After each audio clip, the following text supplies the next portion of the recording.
Hello everyone, I know you've all been studying very hard on your trucking terms, and today in the final episode of Trucking Terms, we're going to be discussing the trucks and the trailers and terms about them in this week's Trucking Tuesday.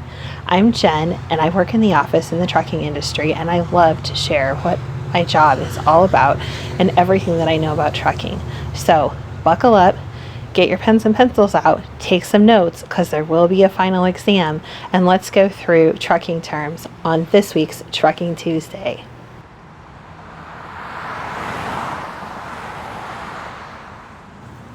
Truck and trailer delivery still accounts for more than half of all freight delivery in the United States. So today we'll be covering some important terms about those trucks and trailers. For example, there are two types of cabs in the United States. There's a sleeper cab and a day cab. A sleeper cab has room in the back part of the cab for the driver to sleep, rest. A lot of them cook in their trucks, so they don't have to stop at truck stops and eat, and just generally relax when they're not on shift. These sleepers are also beneficial for teams where one driver will be driving and the other driver will be sleeping for their next shift. In the United States, most sleeper cabs and most trucks in general are no longer what they call cabovers. And cabovers are where the engine of the truck is directly beneath where the drivers sit. Cabovers are still very common in Europe, South America, and several other countries, just because these cabs are shorter and they take up way less space. And this is really helpful in areas where the roads are older, narrow, have a lot of twists and turns, and the more space you can save with the cab, the better. In the United States, most of the roads are newer, as are the docks and shippers and receivers, so having the engine out away from the cab is more common. It's also safer because it gives the drivers an opportunity to escape in case there's an emergency.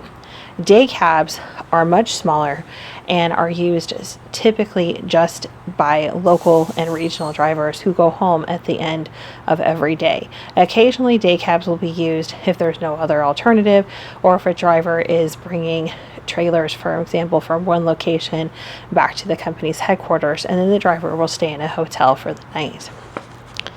CB. This is a term a lot of us are familiar on. CB radios used to be used a lot more than they are nowadays, but they are still used by a lot of drivers. CB stands for Citizen Band Radio, and what this means is that close communication can happen between other drivers. A lot of times drivers will alert one another of upcoming road construction, accidents, any detours, weather alerts, things like that. And lots of drivers still use them, especially in areas of heavy traffic.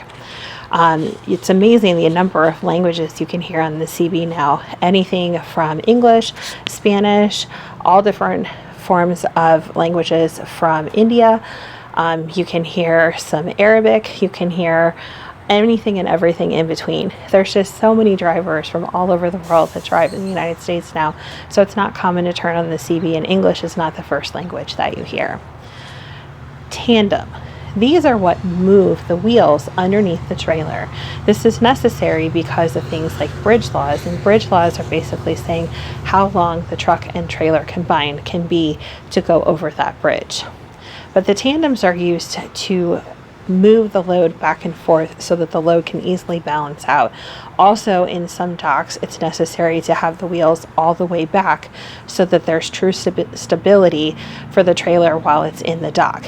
If the wheels are separated, it tends to make the trailer sometimes unstable, especially if there's forklifts being driven in and out of the trailer to be loaded. Fifth wheel. The fifth wheel plate is what connects the trailer to the tractor itself. This can also be adjusted as needed to move weight around, and it's something that has to be maintained, greased, and checked out frequently to make sure that it's in good working order, because it is what keeps the trailer truly connected to the truck. And if it doesn't lock into place, there is a risk of it becoming disconnected from the truck. Retread. These are tires that have been given a second life by the tread being redone on the tires themselves. These are typically used for trailers because the tread will last quite a while, but on the tractor that's carrying the bulk of the load, it's hauling itself and the load behind it, we tend to use virgin tires in most of the industry.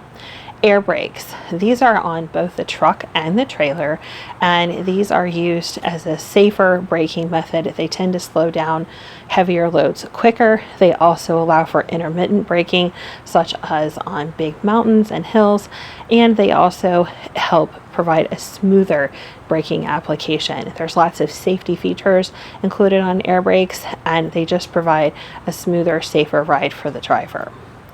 Bobtail or BT. This is a term that's used a lot in the office. If a driver is going to pick up a trailer and they're not taking a trailer with them, this is called bobtail. This could be in the case where they're picking up at a customer that has too many trailers, or they're going into a new customer that is using their own trailers, or it could be a case in a power only load, which is where someone is just using their tractor and they're picking up another company's trailer. But this is a common term, especially in drop and hook situations. An empty trailer, also called MT. This is when a driver has a trailer that has no freight on it, and they're either dropping it off so that the shipper or receiver can use it for the next load of freight, or they are bringing an empty in to get loaded. APU. APUs have come about as a way to save fuel and as a way to be more environmentally friendly while keeping drivers safe and comfortable. An APU is an auxiliary power unit, basically a generator that is attached to the side of the tractor, and the driver will turn this on when they're not driving. It allows them to use power in the truck as normal, so they can cook, they can watch TV, they can play video games, charge all their devices, and they can run the heating and air conditioning and keep the cab comfortable without using as much diesel as if the truck was idling. This is also better for the environment because it uses less diesel, there's less exhaust, and this makes a cleaner burn while the driver is not actively driving. DEF. This is diesel exhaust fluid, which is used to help cleaner burn the diesel that is used in the engines of the truck. It also helps keep the engine parts themselves cleaner and tends to give a longer life to the engine. Just like an oil filter, DEF does have filters and they need to be serviced regularly. One of the ways the drivers clean and service the DEF system themselves is doing what is called a regen, which is basically causing a small exhaustive base fire in the DEF system to burn off the particulates that the DEF system catches as it cleans the diesel. This makes a cleaner burning diesel, so you don't have all of the black smoke coming out of the trucks. Also helps the vehicles be more fuel efficient. A reefer trailer. These are temperature controlled trailers that can be used for any kind of temperature controlled freight, such as paint, such as ice cream, fruits and vegetables, anything that needs to be protected from the environment itself. A dry van.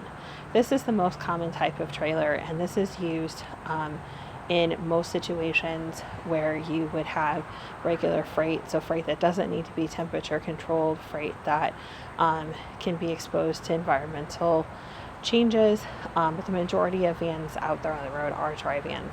They can either have roll-up doors or they have swing doors. The most common are swing doors. These are accessible by most docks and are easy to open. The drivers open them, latch them open, then back down into the dock, and the trailer itself will fit up against the dock opening, and then they can be unloaded. A flatbed. These are the length of a normal dry van trailer, but they're not enclosed. This could be used to carry odd shaped loads. It can also be used to carry things like wood products. A lot of times the products that are on the flatbeds are tarped to help protect them from weather, but it's used to carry very odd shaped loads or very large single items that don't fit well into a dry van, such as a tractor or other farm equipment. Airbags. These are used both on the truck and the trailer, and these are used to cushion the ride and make it a more comfortable and safer ride, not only for the driver, but for the freight as well. So, my friends, thus ends our session on trucking terms. And next week, we'll be talking about what happens when freight has issues with it during the load. So, I would love for you to come back next week if you're interested in this topic. If you're a professional driver, I would love to hear from you and be more than happy to share your story. I can be reached at fracturedchristian@gmail.com, or you can leave a comment below on this video. Thanks so much for watching. Stay safe out there, and remember, drive